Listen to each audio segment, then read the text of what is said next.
ಮಹಾಸ್ವಾಮಿಗಳು ಶ್ರೀರಕ್ಷೆ ಇದ್ದಾಗ ಎಲ್ಲ ಸರಿಯಾಗಿತ್ತು ಕಣ. ಮತ್ತೆ ರೈಸ್ ಮಿಲ್ ಕಟ್ತೀಯ ಅಂತ ಹೇಳಿದ್ರು. ಇಟ್ಕೆ ಫ್ಯಾಕ್ಟ್ರಿನೂ ಸರಿ ಆಯ್ತು. ಕೈ ತಪ್ಪು ಹೋಗ್ಬೇಕಾಗಿದ್ದ 50 ಎಕರೆ ಜಮೀನು ನಮ್ಮಲ್ಲೇ ಉಳ್ಕೋತು. ಬೆಳ್ಳಿ ಮತ್ತೆ ತಾಯಿ ಆಗ್ತಾಳೆ ಅಂತ ನಾನು ಕನ್ಸು ಮನ್ಸಲ್ಲೂ ಅನ್ಕೊಂಡಿರ್ಲಿಲ್ಲ. ಸಾಧ್ಯ ಆಗದೆ ಇರೋದೆಲ್ಲ ನಡೀತಿತ್ತು. ಮತ್ತೆ ನಾವು ಕಷ್ಟದ ದಾರಿಗೆ ಬಂದು ನಿಂತಿದ್ದೀವಿ.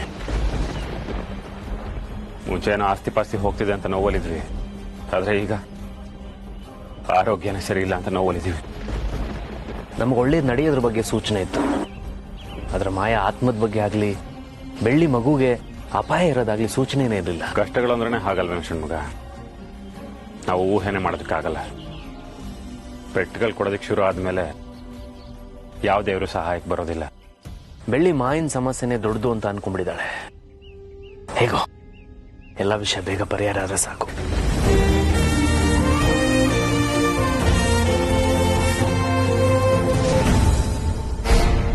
ಹೇಗಾದ್ರೂ ಮಾಡಿ ಆಸ್ತಿನ ನನ್ನ ಹೆಸರಿಗೆ ಬರ್ಸ್ಕೊಳ್ಳೋಣ ಅಂದ್ರೆ ಒಬ್ರು ಸಪೋರ್ಟ್ ಮಾಡ್ತಿಲ್ಲ. ನಾನ್ ಸಪೋರ್ಟ್ ಮಾಡ್ತಿದ್ದೀನಲ್ಲ ಅಕ್ಕ. ಅದರಲ್ಲೂ ಬೇರೆ ನೀವು ಸ್ವಲ್ಪ ಅಮೌಂಟ್ ಕೊಡ್ತೀನಿ ಅಂತ ಬೇರೆ ಹೇಳಿದ್ರಿ. ನೀನಲ್ವೇ ಈ ಮನೇಲಿರೋರ್ ಬಗ್ಗೆ ಹೇಳ್ತಿದ್ದೀನಿ. ಅಮ್ಮ ನೋಡಿದ್ರೆ ಪಾಪ ಪುಣ್ಯ ಅಂತ ನಿಂತು ಬಿಟ್ಟಿದ್ದಾರೆ. ಇನ್ನು ಬೆಳ್ಳಿ ಮಾಯನ ಹೆಸರು ತೆಗೆದ್ರೇನೆ ಹೆದರ್ತಾಳೆ. ಹೀಗಿರುವಾಗ ನಾವ್ ಏನ್ ಮಾಡಿದ್ರು ಸರಿಯಾಗಲ್ಲ. ನಾಳೆ ಕಣ್ಕಟ್ ಸ್ವಾಮೀಜಿ ಬರ್ಲಿ, ಅವ್ರು ಏನ್ ಹೇಳ್ತಾರೆ ಅಂತ ಕೇಳ್ಕೊಂಡು ಆಮೇಲೆ ನಾವ್ ಏನ್ ಪ್ಲಾನ್ ಮಾಡ್ಬೇಕು ಅಂತ ಯೋಚನೆ ಮಾಡೋಣ. ಆಮೇಲೆ ಊಟ ಮಾಡಿ ಚೆನ್ನಾಗಿ ನಿದ್ದೆ ಮಾಡು. ತಲೆ ಕೆಟ್ಟಿದ್ಯಾ ನಿನ್ಗೆ? ಇಂಥ ಟೈಮಲ್ಲಿ ಯೋಚನೆ ಮಾಡೋದ್ ಬಿಟ್ಟು ನಾಳೆ ಯೋಚನೆ ಮಾಡೋಣ ಅಂತಿದ್ಯಲ್ಲ. ಏನಕ್ಕ ನಿಮ್ ಮಾತಿನ ಅರ್ಥ? ನಾಳೆ ಕಣ್ಕಟ್ ಸ್ವಾಮೀಜಿಗಳು ಬಂದು ಮಾಯನಾತ್ಮನ ಓಡಿಸಿದ್ರೆ ನಾವೇನೇ ತಪ್ಪು ಮಾಡಿದ್ರು ಅದು ನಮ್ಮ ಮೇಲೆ ಬರತ್ತೆ. ಮಾಯನ ಮೇಲೆ ಆರೋಪ ಮಾಡಕ್ ಆಗಲ್ಲ. ಅದೇ ಈಗ ನಾವೇನಾದ್ರೂ ಮಾಡಿದ್ರೆ ಅದು ಮಾಯನೇ ಮಾಡಿರೋದು ಅಂತ ಈಸಿಯಾಗಿ ಹೇಳ್ಬೋದು. ಅಕ್ಕ ಈಗ ನಂಗೊಂದ್ ಐಡಿಯಾ ಉಳಿತ್ ನೋಡು. ಏನು? ನೀವ್ ನಾಳೆ ಒಳಗ್ ಏನೇ ಮಾಡಿದ್ರು ಅದ್ ನಿಮ್ ಮೇಲ್ ಬರಲ್ಲ. ಏಯ್, ನಾನ್ ಹೇಳಿರೋದ್ನ ನನಗೆ ಹೇಳ್ತಿದ್ಯಾ? ಇಲ್ಲಿ ಪ್ಲಾನ್ ಹೇಳೋದು ನಾನು, ಸುಮ್ನೆ ಕೇಳು. ಸಂಜೆ ನಿನ್ ಕೈಗೆ ಒಂದ್ ಪೌಡರ್ ತಂದು ಕೊಡ್ತೀನಿ. ಆ ಪೌಡರ್ ತಂದಿದ್ ನಾವು ಅಂತ ಯಾರಿಗೂ ಗೊತ್ತಾಗ್ಬಾರ್ದು. ನಮ್ ಹೆಸರು ಹೊರಗ್ ಬರ್ಬಾರ್ದು. ಅದನ್ನ ಮಾಡಿರೋದು ಮಾಯಾನೇ ಅಂತ ಮನೇಲಿರೋರೆಲ್ಲ ಹೆದರ್ಕೊಂಡು ಒದ್ದಾಡ್ಬೇಕು. ಏನು ಒಂದೇ ಏಟ್ಗೆ ಎರಡೆರಡು ಹಕ್ಕಿ ಹೊಡಿಯೋ ಪ್ಲಾನಾ? ಒಂಥರ ಹಾಗೇನೆ. ಈ ಕೆಲ್ಸನ ನೀನೇ ಮಾಡ್ಬೇಕು. ಮತ್ತೆ ನೀವು ನನ್ ಬುಡಕ್ಕೆ ಬಂದ್ರಲ್ವಾ ಅಕ್ಕ ನೀವು? ಕಾವ್ಯ, ಈ ಕೆಲ್ಸನ ನೀನ್ ಬಿಟ್ರೆ ಬೇರೆ ಯಾರು ಮಾಡಕ್ಕಾಗಲ್ಲ. ಒಂದ್ ವೇಳೆ ನಾನೇನಾದ್ರೂ ಮಾಡಿದ್ರೆ ನಾನ್ ಸಿಕ್ಕಾಕೋಬಿಡ್ತೀನಿ. ಆಹಾ, ಸಖತ್ತಾಗಿ ಹೇಳಿದ್ರಿ ನೀವು. ಈಗ ನನ್ ಕೈಯಲ್ಲಿ ಮಾಡಿಸಿದಿರಲ್ಲ, ನಾನ್ ಸಿಕ್ಕಾಕೊಳ್ಳಲ್ವಾ? ಇಲ್ಲ, ಚಾನ್ಸೇ ಇಲ್ಲ. ಏನ್ ಪ್ಲಾನು? ಏನೋ ಭಯಂಕರವಾಗಿ ತಲೆ ಓಡಿಸ್ತಿರೋ ಹಾಗಿದೆ. ಏನ್ ಐಡಿಯಾ? ಯಾವ ತರ ನಡ್ಕೋಬೇಕು? ಒಂದ್ ವೇಳೆ ಸಿಕ್ಕಾಕೊಂಡ್ರೆ ಹೇಗ್ ಬಚಾವಾಗ್ಬೇಕು ಎಲ್ಲಾನು ಸಂಜೆ ಹೇಳ್ತೀನಿ. ಯಾಕೆ ಈಗ ಟೈಮ್ ಸರಿ ಇಲ್ವಾ? ತಲಹಟೆ ಮಾಡ್ಬೇಡ ಕಾವ್ಯ. ಸಂಜೆ ನಾನ್ ಹೇಳೋ ಜಾಗಕ್ಕೆ ಒಬ್ಳೆ ಬರ್ಬೇಕು. ನೀನ್ ಬರೋದು ಯಾರಿಗೂ ಗೊತ್ತಾಗ್ಬಾರ್ದು, ಸರಿನಾ? ಸರಿ. ಸಂಜೆ ನಾನ್ ಮಾಡೋ ಪ್ಲಾನ್ಗೆ ನಾಳೆ ಈ ಮನೇಲಿ ಅಲ್ಲೋಲ ಕಲ್ಲೋಲ ಆಗ್ ಹೋಗತ್ತೆ. ಅದೇನ್ ತಗೊಂಬಂದ್ ಕೊಡ್ತೀರಾ ಅನ್ನೋದೇ ನನಗೆ ಗೊತ್ತಾಗ್ತಾ ಇಲ್ಲ. ಅದೇ ಸಸ್ಪೆನ್ಸ್.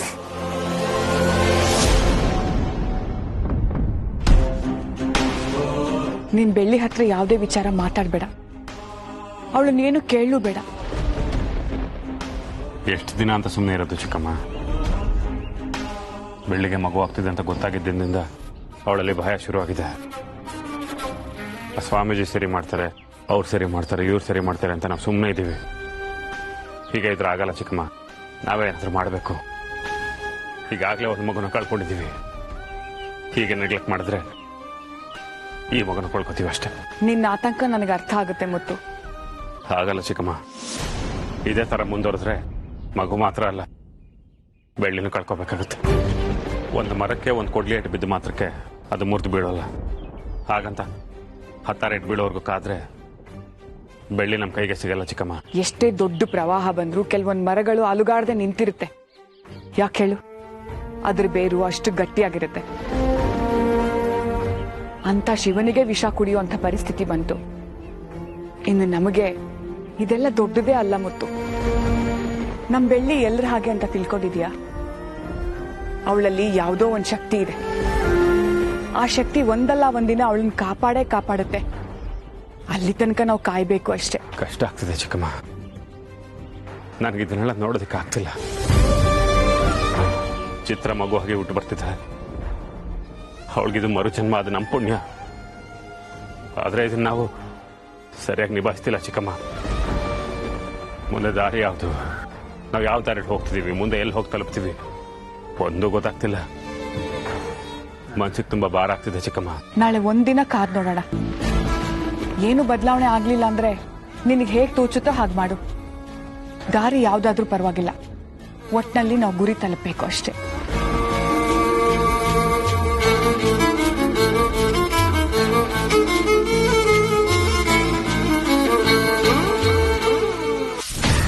ಯಾರಾದ್ರೂ ನೋಡಿದ್ರಾ? ಇಲ್ಲ ಅಕ್ಕ. ಗುಡ್. ಅದೇನೋ ಕೊಡ್ತೀನಿ ಅಂತ ಹೇಳಿದ್ರಲ್ಲ, ಏನದು? ಈ ವಿಷಯನ ಯಾರ ಹತ್ರನೂ ಬಾಯ್ಬಿಡ್ಬಾರ್ದು. ಸೀಕ್ರೆಟ್ ವಿಷಯ ಸೀಕ್ರೆಟ್ ಆಗಿ ಇರತ್ತಕ್ಕ. ಅದೇನು ಅಂತ ಹೇಳಿ. ಇದರಲ್ಲಿ 2 ಟ್ಯಾಬ್ಲೆಟ್ ಪುಡಿ ಮಾಡಿ ತಂದಿದ್ದೀನಿ, ತಗೋ. ಶಕ್ತಿ ಬರೋ ಪೌಡರ್ ಅಕ್ಕ? ನನ್ಗ? ದಡ್ಡಿ, ಹಾಗೇನಾದ್ರೂ ಕುಡ್ದ್ಬಿಟ್ಯಾ? ಇದು ನೀನ್ ಅನ್ಕೊಂಡಿರೋ ಪುಡಿ ಅಲ್ಲ, ಮತ್ತೆ ಅಬೋಷನ್ ಆಗೋ ಪುಡಿ.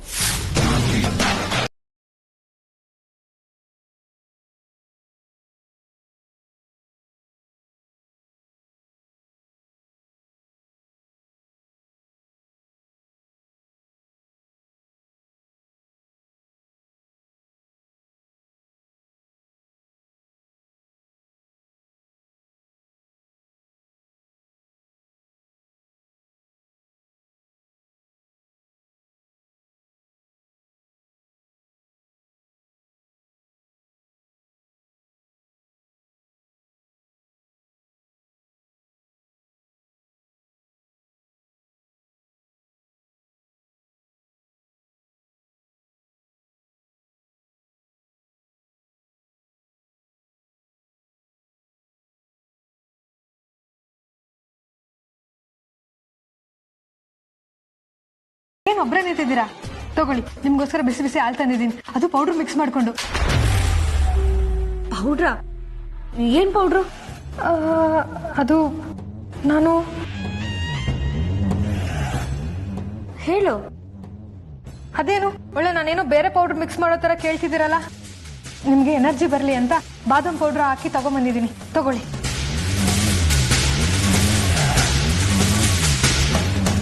ಕೈ ಯಾಕೆ ನಡುತ್ತಿದೆ? ಅದು ಸಖತ್ ಚಳಿ ಅಲ್ವಾ, ಅದಕ್ಕೆ.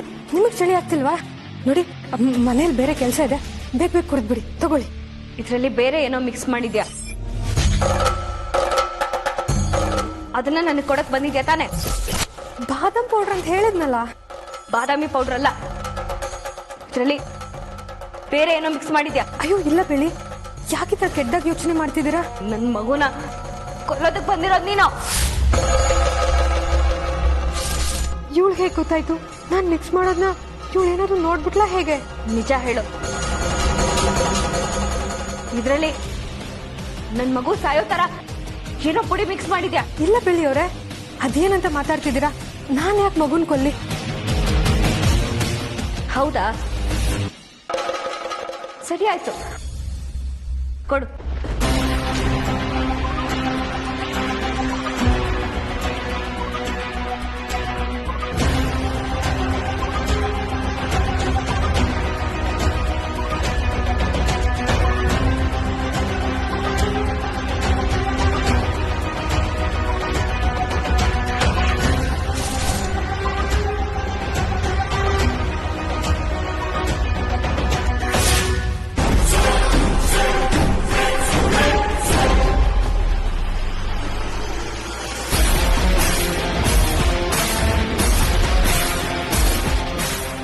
ಹಾಲು ತುಂಬಾ ಚೆನ್ನಾಗಿದೆ, ತುಂಬಾ ಚೆನ್ನಾಗಿದೆ.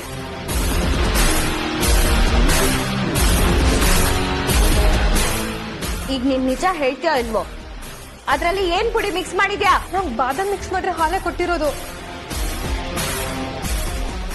ಹೌದಾ, ನಿಜ ಹೇಳ್ತಿದ್ಯಾ? ನಿಜ ಹೇಳು, ನಿಜ ಹೇಳು, ನಿಜ ಹೇಳು.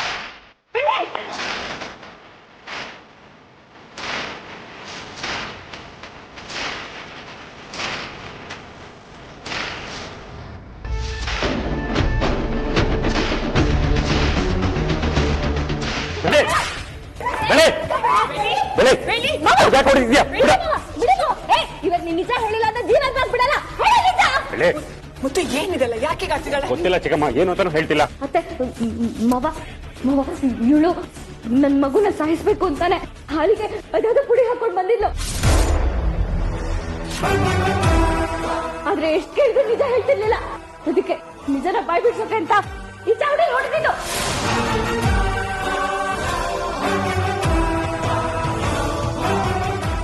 ಕಾವ್ಯ ಏನಾಯ್ತು ಅಂತ ಹೇಳು. ಅಯ್ಯೋ ಇಲ್ಲಮ್ಮ, ಬೆಳ್ಳಿಯವ್ರು ಆರೋಗ್ಯವಾಗಿರ್ಲಿ ಅಂತ ಬಾದಾಮ್ ಪೌಡರ್ ಹಾಲಲ್ಲಿ ಹಾಕೊಂಡ್ಬಂದೆ. ಅದನ್ನ ಅವ್ರು ತಪ್ಪು ತಿಳ್ಕೊಂಡು ನನಗೆ ಈ ತರ ಹೊಡೆದಿದ್ದಾರೆ. ಗ್ಯಾರಂಟಿ ತಪ್ಪು ತಿಳ್ಕೊಂಡಿರ್ತಾಳೆ. ದೊಂಬರಾಟದವನ್ನ ನೋಡಿ ಅವನ್ಗೆ ಹೊಡೆಯಕ್ ಹೋಗಿರ್ಲಿಲ್ವಾ?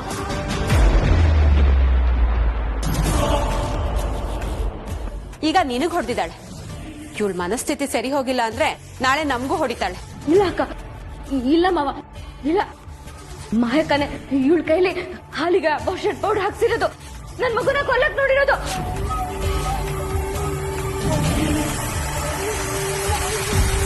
ನನ್ ಮಗುನ ಕಾಪಾಡ್ಕೋಬೇಕಲ್ವಾ ಮಾವ? ಈ ತರ ನನಗೆ ಹಿಂಸೆ ಕೊಟ್ರೆ ನನ್ ಮಗುನ ನಾನು ಹೇಗೆ ಕಾಪಾಡ್ಕೊಳ್ಳಿ? ಸುಳ್ಳು ಹೇಳ್ತಿದ್ದಾಳೆ. ಇವಳ ಮೊದಲು ಈ ಮನೆಯಿಂದ ಹೊರಗೆ ಹಾಕಿ ಮಾವ, ಹೊರಗೆ ಕಳಿಸಿ. ಆಯ್ತು ಕಳ್ಸೋಣ, ನೀನ್ ಮೊದಲು ಸಮಾಧಾನ ಆಗು. ಬೆಳ್ಳಿ ಬೆಳ್ಳಿ ತುಂಬಾ ಡಿಸ್ಟರ್ಬ್ ಆಗಿದ್ದಾಳೆ, ಕರ್ಕೊಂಡು ಹೋಗು ಒಳಗಡೆಗೆ. ಇಲ್ಲ ಅತ್ತೆ, ನನಗೇನು ಹೋಗಿಲ್ಲ ಅತ್ತೆ. ಇಲ್ಲ ಚೆನ್ನಾಗಿ ವಿಚಾರಿಸ್ಕೊಳ್ಳಿ, ಹಂಗ್ ನಿಜ ಏನು ಅಂತ ಗೊತ್ತಾಗತ್ತೆ. ಹೇಳಿ ಅತ್ತೆ, ಕೇಳ್ತಿದಾರಲ್ಲ ಹೇಳು. ಚಿಕ್ಕಮ್ಮ ವಿಚಾರಿಸ್ತಾರೆ ಬಿಡು, ಬಾ ನಾವು ಹೋಗೋಣ. ಬಾ ಮಾವ, ಅವಳು ಬೇಡ ಮಾವ.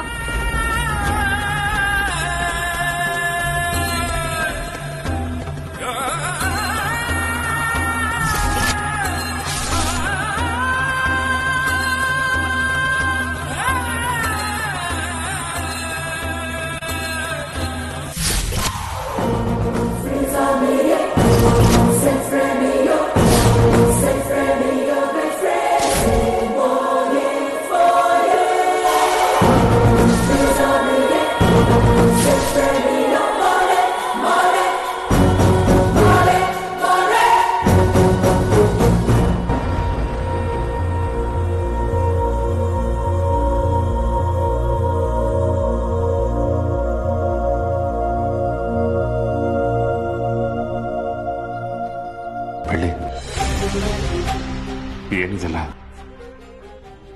ಯಾಕೆ ಈಗ ರೌಡಿ ತರ ಆಡ್ತಿದ್ಯಾ?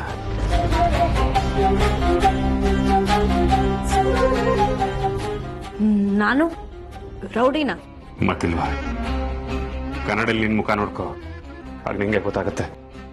ಮುಖ ತುಂಬಾ ಕೋಪ ಸಿಟ್ಟು ತುಂಬಿಕೊಂಡಿದೆ.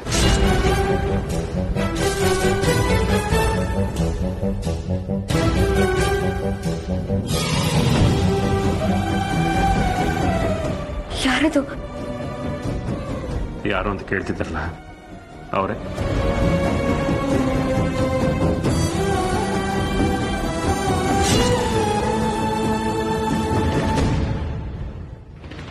ಒಂದು ದೇಶನ ಕಾಯೋದಕ್ಕೆ ಸೈನಿಕರು ಹೇಗಿರ್ತಾರೋ, ಜನಗಳನ್ನ ಕಾಪಾಡೋದಕ್ಕೆ ಡಾಕ್ಟರ್ಗಳು ಹೇಗಿರ್ತಾರೋ, ಹಾಗೆ ತನ್ನ ಮಕ್ಕಳನ್ನ ಕಾಪಾಡ್ಕೊಳ್ಳೋಕೆ ಒಬ್ಳು ತಾಯಿ ಯಾವಾಗ್ಲೂ ಸಿದ್ಧವಾಗಿರ್ತಾಳೆ ಮಾವ. ಈ ಚಾವಟಿ ನನ್ನ ಕೈಯಲ್ಲಿದ್ರೆ ನನಗೆ ಧೈರ್ಯ ಬರುತ್ತೆ, ಶಕ್ತಿ ಬರುತ್ತೆ. ಯಾರಾದ್ರೂ ಕೆಟ್ಟದ್ ಮಾಡಕ್ ಬಂದ್ರೆ ಧ್ವಂಸ ಮಾಡೋಷ್ಟು ಧೈರ್ಯ ಬರುತ್ತೆ. ಯಾರು ನನಗೇನು ಮಾಡಕ್ಕಾಗಲ್ಲ ಮಾವ, ಯಾರು ನನಗೇನು ಮಾಡಕ್ಕಾಗಲ್ಲ. ನನಗೇನು ಮಾಡಕ್ಕಾಗಲ್ಲ ಅಂದ್ಮೇಲೆ ನನ್ ಮಗುನ ಹೇಗೆ ಸಾಯಿಸ್ತಾರೆ? ನಾನು ಅದಕ್ಕೆ ಅವಕಾಶನೇ ಕೊಡಲ್ಲ. ನೋಡ್ಬೇಡಿ, ಯಾವುದೇ ವಿಷಯ ಆಗಲಿ ಸರಿ, ನೀನ್ ಹೇಗೆ ರಿಯಾಕ್ಟ್ ಮಾಡ್ತೀಯೋ ಅದ್ರ ಮೇಲೆ ಆ ವಿಷಯ ನಿಂತಿರುತ್ತೆ. ನಿನ್ ಮಗು ಕಾಪಾಡ್ಕೊಳ್ಳೋದಕ್ಕೆ ಇಷ್ಟೆಲ್ಲ ಮಾಡ್ತಿದ್ಯಾ ನಿಜ? ಹಾಗಂತ ಈ ಚಾವಟಿ ಇಟ್ಕೊಳ್ಳೋದು, ಇಷ್ಟೊಂದು ಕೋಪ ಮಾಡ್ಕೊಳ್ಳೋದು ವಿಚಿತ್ರ ಅನ್ಸಲ್ಲ? ಬೆಳ್ಳಿ, ನೀನ್ ತಪ್ಪು ಮಾಡ್ತಿದ್ಯಾ? ನಾನ್ ತಪ್ಪು ಮಾಡ್ತೀನಿ.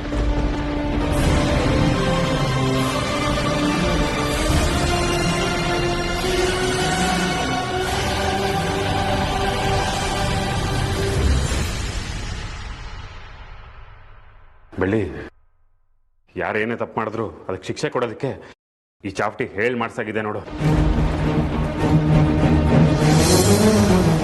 ಬೆಳ್ಳಿ, ಹೆಣ್ಮಕ್ಳು ಹೀಗೆ ಇರಬೇಕು, ಯಾರಿಗೂ ಭಯ ಪಡಬಾರ್ದು, ಯಾರಿಗೂ ಹೆದರಬಾರ್ದು. ಅಲ್ವಾ ಮಾವ, ಅಲ್ವಾ?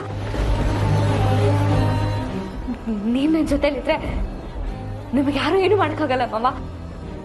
ನಾನು ಮಾಡ್ತಿರೋದು ಸರಿಯಾಗೇ ಇದೆ, ಸರಿಯಾಗೇ ಇದೆ. ಯಾರು ಏನು ಮಾಡಕ್ಕಾಗಲ್ಲ, ಯಾರು ಏನು ಮಾಡಕ್ಕಾಗಲ್ಲ.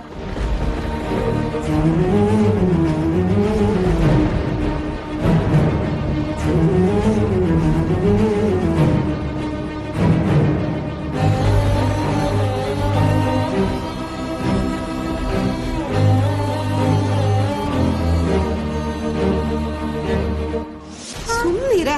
ಉರಿ ಅಕ್ಕ. ಅಮ್ಮ ಬಾಯ್ ಮುಚ್ತೀಯಾ?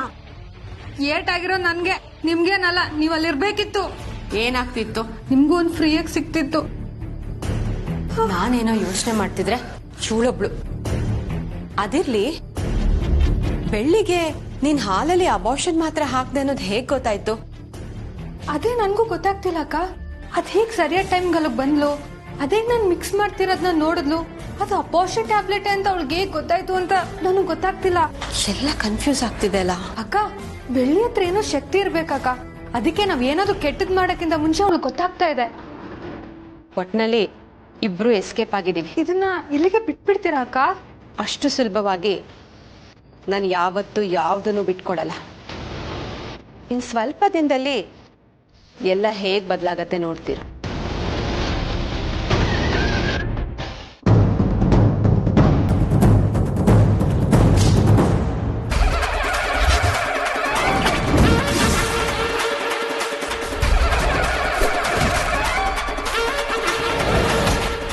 ಅಯ್ಯೋ, ಏ ಶರ್ಮಿಳಾ, ಬಾ ಹೊರಗೆ.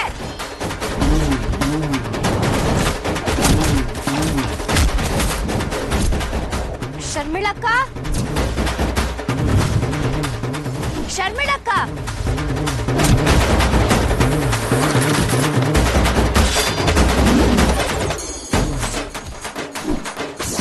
ನಿಮ್ಗೋಸ್ಕರ ಬಿಸಿ ಬಿಸಿ ಕಜ್ಜಾಯ ಕಾಯ್ತಿದೆ. ಎಲ್ಲಿದ್ದೀರಾ? ಎಲ್ಲಿದ್ದೀರಾ? ಈಗ ನೀವ್ ಎಲ್ಲಿದ್ರು ಬರಲ್ವಾ? ಬೆಳ್ಳಿ, ನಾನ್ ನಿನ್ಗೋಸ್ಕರ ಅಡ್ಗೆ ಮನೆಯಲ್ಲಿ ಬಿಸಿ ಬಿಸಿ ಅಡ್ಗೆ ಮಾಡ್ತಾ ಇದ್ದೀನಿ. ಹೌದಾ? ನಿಂತು ನಿಂತು ಸುಸ್ತಾಗ್ತಿದೆ. ಬೆಳ್ಳಿ, ನಿಂಗೋಸ್ಕರ ಹಾಲು ಕಾಯಿಸಿದೀನಿ, ಬೇಗ ಬಾ. ಹೌದಾ? ನನ್ಗೋಸ್ಕರ ಕಾಯಿಸಿದಿರಾ?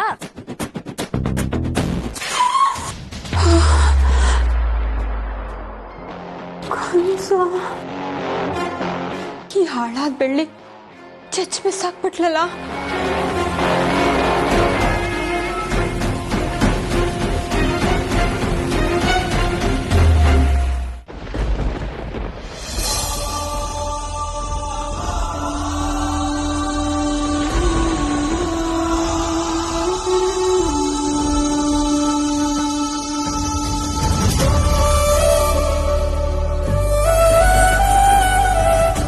ಹೇಗಿದ್ದೆ ನೋಡು ನೀನು, ಚಿಕ್ಕ ಮಕ್ಳ ಥರ ಲಂಗ ದಾವಣಿ ಹಾಕೊಂಡು ಜಡೆ ಹಾಕೊಂಡು ಆ ಕಡೆಯಿಂದ ಈ ಕಡೆ ಓಡಾಡ್ತಿದ್ದೆ. ನೋಡ್ದ ಚಿತ್ರ, ನಮ್ಮ ಮದ್ವೆಯಲ್ಲಿ ಇವಳು ಕೋಪ ಮಾಡ್ಕೊಂಡು ಒಂದು ಮೂಲೆಯಲ್ಲಿ ಕೂತಿದ್ಲು. ನಾನು ಹೋಗಿ ಸಮಾಧಾನ ಮಾಡಿದ್ರು ಸಮಾಧಾನನೇ ಆಗಿರ್ಲಿಲ್ಲ. ಆಮೇಲೆ ನೀನು ಹೋಗಿ ಅರ್ಥ ಮಾಡಿಸಿ ಹೇಳಿದ್ಮೇಲೆ ಇವಳು ಸಮಾಧಾನ ಆಗಿದ್ದು. ಅವತ್ತು ಇವಳು ಕೋಪ ನೋಡಿದ್ ಬಿಟ್ರೆ ಈಗ ಮತ್ತೆ ನೀನು ಹುಡ್ತಿದ್ಯಾ. ಈಗಲೇ ಇವಳು ಗಲಾಟೆ ನೋಡ್ತಿರೋದು. ಚಿತ್ರ, ನಿನ್ನ ಮೇಲೆ ಬೆಳ್ಳಿ ಪ್ರಾಣನ ಇಟ್ಕೊಡ್ತಾಳೆ. ನಿನ್ನನ್ನು ಕಾಪಾಡ್ಕೊಳ್ಳೋದಕ್ಕೋಸ್ಕರ ಎಷ್ಟೆಲ್ಲ ಹೋರಾಡ್ತಿದ್ದಾಳೆ.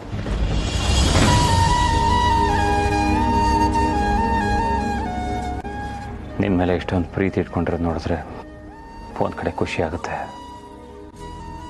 ಇನ್ನೊಂದು ಕಡೆ ಇವಳ ಪರಿಸ್ಥಿತಿ ಏನಾಗುತ್ತೆ ಅಂತ ಭಯ ಆಗ್ತಿದೆ.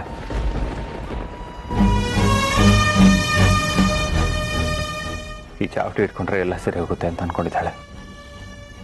ಚಿಕ್ಕಮ್ಮ, ಯಾವ ವಿಷಯನ ಬೆಳ್ಳಿ ಹತ್ರ ಹೇಳ್ಬೇಡ, ಅವಳಿಗೇನು ಪ್ರಶ್ನೆ ಮಾಡಬೇಡ ಅಂತ ಹೇಳಿದಾರೆ. ಇದರಲ್ಲೇ ಹೇಗೆ ಸರಿ ಮಾಡಬೇಕು ಅಂತಾನೆ ಗೊತ್ತಾಗ್ತಿಲ್ಲ.